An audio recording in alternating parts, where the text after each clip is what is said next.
Hello everyone and welcome to another episode of Live from the Workshop Upgrade in Progress, in which, for those of you who don't know, I'm planning, eventually, it could take me several years, but I'm planning to make a full-size, preferably wearable, Mondasian Cyberman outfit. Now the very first thing I've started off with is with the head.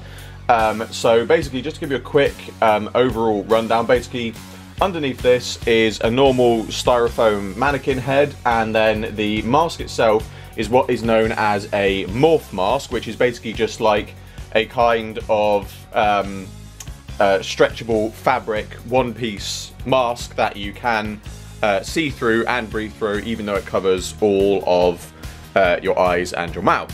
So in my previous video for this, basically you had seen me mark out where the eyes and the mouth was, and obviously now, as you can see, I have added on the eyes and the mouth. So what I've done for this is basically cut out some small holes where I marked it off, and also a strip where the mouth was. And then once it was stretched over the mannequin, those holes sort of stretched out and opened out. And so the eye rings is basically just, there's one on this side and then there's another one on the inside of the mask. And this is just basically cardboard, and then all I've done on the inside is actually got a pair of old tights that I just found on eBay, preferably ones that are, I don't know about tights, so I don't know what the correct term is, but basically the ones that are the least see-through. Basically just to mean that you can still see through them, but it means that the eyes are fully blacked out. So basically this is now an open eye hole, that's now an open eye hole, so you can easily see through those. And then all I've done for that is layer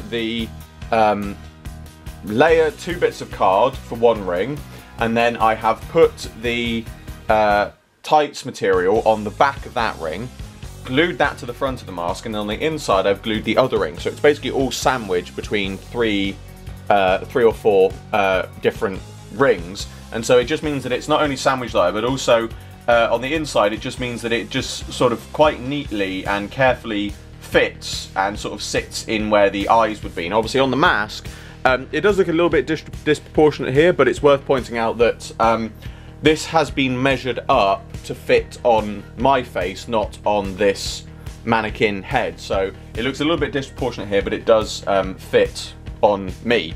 And so the other thing that I've done as well on the inside ring is I've literally just sanded down the edges so they're nice and curved. So it just, because it's cardboard, it's not sharp, and I'm not going to get, you know, paper cut or anything like that, but it just still means that by sanding it down, it just leaves a nice smooth edge, and it just fits a bit more comfortably around the edges of the eyes.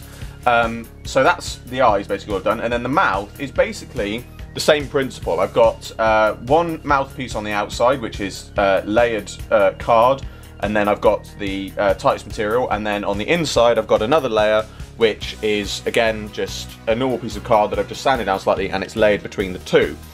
But to get the corrugated look of the mouth, that literally is just a piece of corrugated cardboard. All I've done for that is just any normal piece of cardboard. Typically I don't have, so for example here, this box here, this kind of corrugated cardboard this is a bit squished, but get some that's still at its full thickness, and then take off the top, I'll see if I can do it on this box, take off the top layer, so you are then left with the corrugated part underneath.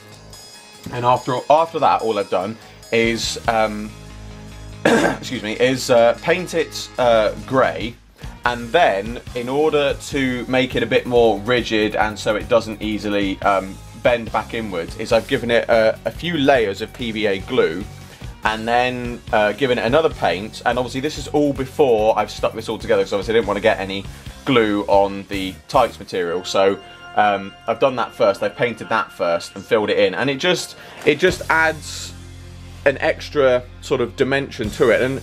And when I put it on, the mouth doesn't move as such. It is rigid. It is in a fixed open position, but it is still easy to talk through, to breathe through. You know, it doesn't make a huge amount of difference, but it was just the corrugated cardboard just gives it the sort of proper look that, more specifically, the new series versions have had. And it works very well because obviously corrugated cardboard is, you know, go and buy a cardboard box and chances are it's made of corrugated cardboard. It's a material that's so easy to get hold of, and as long as you treat it, you know, with PVA or something else that will harden it up to make it a bit more like plastic-like. Obviously, you know, it could, with pressure, I could still bend it, but as long as, you know, once the PVA glue sort of hardens it, it does just sort of make it a bit more rigid and makes it look a bit better. So what I have to do for this next is I'm going to start work on the head. So I'm going to need to find either a bowl shape that fits my head, or I'm going to have to manufacture one myself.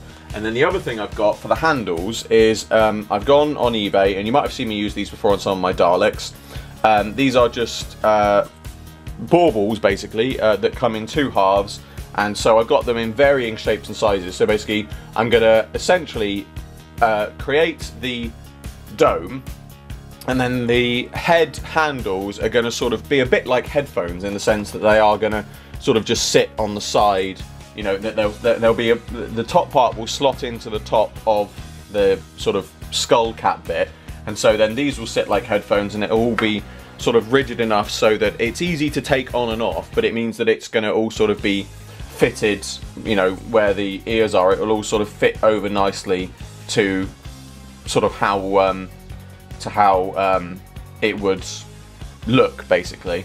The only thing I might do, which I've considered doing, is the problem is that obviously with those covering the ears, they will cover it fairly tightly, so it will restrict, you know, being able to hear things. So I may, in around the the bottom here or the top here, just drill in some small holes just to sort of at least have some sound, basically. But basically that's going to be the next step. That's probably going to be the next update you'll see for this. I have no idea exactly when I'm going to get around to doing that, but I've been meaning to show this to you all for a while, so I thought I would take the opportunity to do this today to show you. So that is the next step in my Live from the Workshop upgrade in progress. As always, I hope you all enjoyed this video. Like, favorite, subscribe, share, it really helps me out a lot. Be sure to check the description below for a link to my Patreon. There's an exclusive webcomic and rewards for people who support it, and the funding generated by my Patreon helps me fund future videos. I salute you all, and I will see you with another video very soon.